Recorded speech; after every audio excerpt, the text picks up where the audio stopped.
अस्सलामुअलैकुम। आज मैं लेकर आई हूँ बहुत मज़े की मीठी टिक्कियाँ कूंडे। रजब के महीने में मोस्टली लोग जो हैं ये बनाते हैं, तो मैंने सोचा क्यों ना मैं अपनी रेसिपी आप लोगों के साथ शेयर करूँ।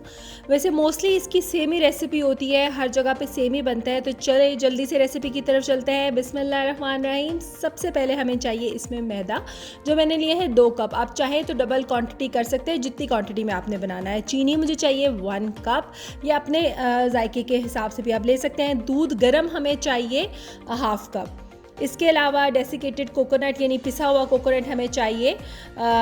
सूजी हमें चाहिए 3/4 कप। और यहाँ पे ग्रीन कार्डिमम को मैंने पाउडर बना लिया था और वो हमें चाहिए 1 टीस्पून जितने। घी हमें चाहिए 4 टेबल स्पून।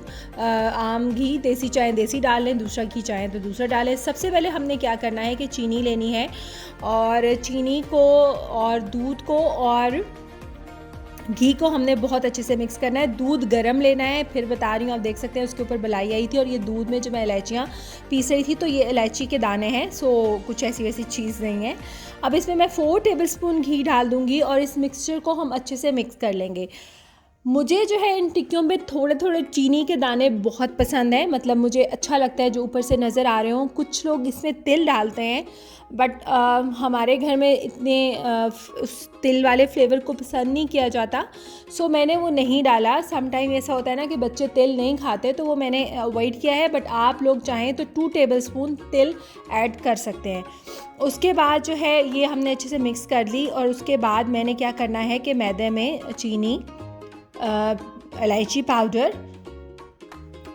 और सूजी जो हमने ली है तकरीबन पौना कप कर ले। मैंने थोड़ी सी बचा ली, ये पूरा कप था बट मैंने बचा ली पौना कप, यानी पौन कप हमें चाहिए। और उसके बाद इसको हाथ से अच्छे से मिक्स करेंगे, यानी जितने भी हमारे ड्राई इंग्रेडिएंट्स थे वो मैंने इसमें मिक्स कर लिए हैं। अच्छे से आपने मिक्स कर लेने हैं। उसके बाद जो है आपने उसमें जो हमने लिक्विड डाला था वो थोड़ा थोड़ा करके आपने डालना है और अच्छे से मिक्स कर लेना है। अगर आपको ऐसा लगे कि दूध कम है, ये थोड़ा सा ये हार्ड हो गए, क्योंकि जितना ये हार्ड होगा उतना ही क्रिस्पी जो है वो आपकी टिक्कियाँ बनेंगी। अगर आप बहुत सॉफ्ट कर देंगे तो वो थोड़ी थोड़ी सी नरम बनेगी। तो अब आप देख सकते हैं कि नीचे मैंने चीनी छोड़ी है, ताकि जब हम इसको फ्राई करेंगे तो ये थोड़ा थोड़ा दाना इसके ऊपर आएगा। सो अगर आप चाहें, आपको ये नहीं पसंद कि चीनी का दाना आए, तो आप अच्छे से डिज़ोल्व कीजिएगा, बट मैंने थोड़ा सा छोड़ा था। अब मैंने इसको जो है अच्छे से गूंद लिया। आप देख सकते हैं कि इसका हार्ड टेक्सचर है, ये सॉफ्ट नहीं है। और इर्द गिर्द वाले में इसको प्लीज़ इग्नोर करें, ऐसा होता है। ओके, अब मैं इसको 1 घंटे के लिए रख दूँगी सेट होने के लिए। तो मैं आपको 1 घंटे के बाद मिलती हूँ, हमने इसका क्या करना है।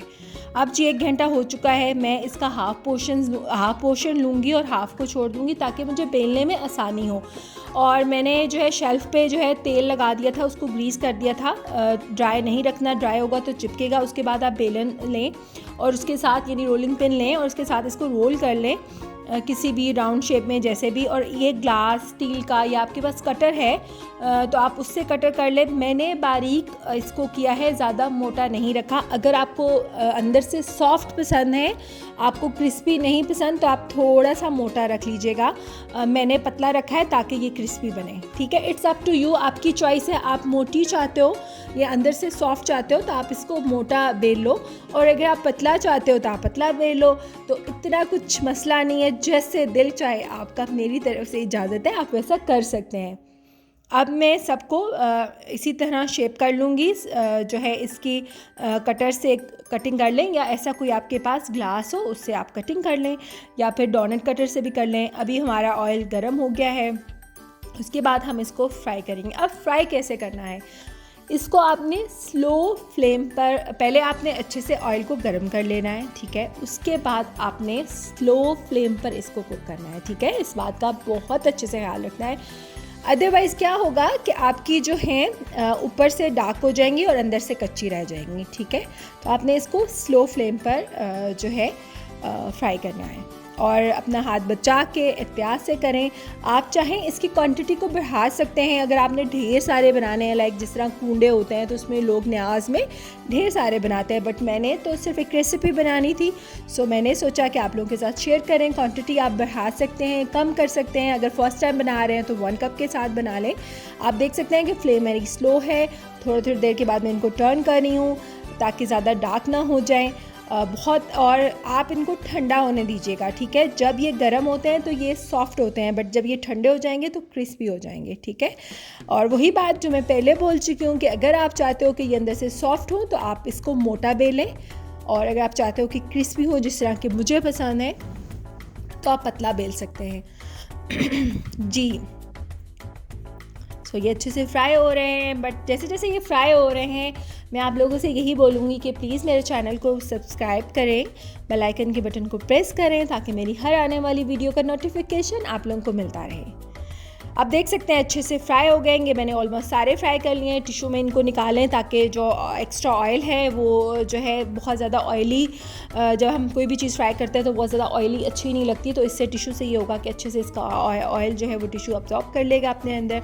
और ये मेरी मज़ेदार किस्म की टिक्कियाँ, मीठी टिक्कियाँ कहें, कूंडे कहें, जो आपका दिल करता है कहें, इनको और बनाएं। अपना ख्याल रखिएगा। मेरी रेसिपी डेफिनेटली आपको अच्छी लगी होगी। मुझे दुआ में याद रखिएगा। अल्लाह हाफ़िज़।